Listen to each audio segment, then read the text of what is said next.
காலை நேர சிந்தனை. மௌனத்தை பரிசளியுங்கள்.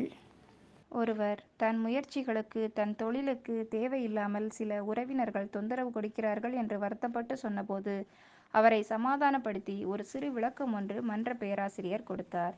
சில தேவையற்ற மனிதர்கள் நம் வாழ்வில் அடிக்கடி குறுக்கிடுவார்கள். நமது முன்னேற்றத்திற்கு ஸ்பீட் பிரேக் என்று கூட சொல்லலாம். பொதுவாக இவர்களை கீழ்க்கண்டவாறு பிரிக்கலாம்.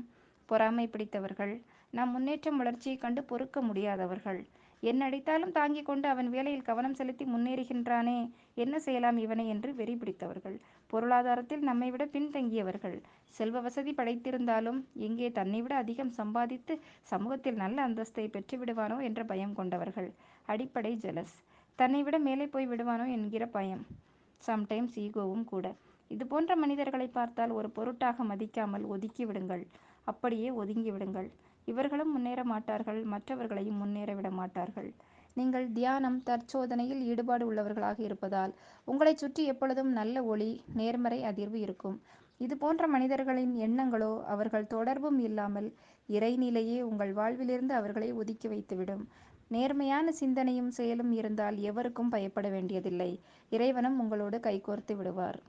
முகமலர்ச்சியோடும் நம்பிக்கையுடனும் எழுந்து புதிய நாளை துவங்க இறைவன் அருள் புரியட்டும். நல்லதே நினைப்போம், நல்லதே நடக்கும். நல்ல எண்ணங்களுடன் இன்றைய நாளை தொடங்குவோம். இந்த நாள் இனிய நாளாகட்டும். வாழ்க வளமுடன். நன்றி.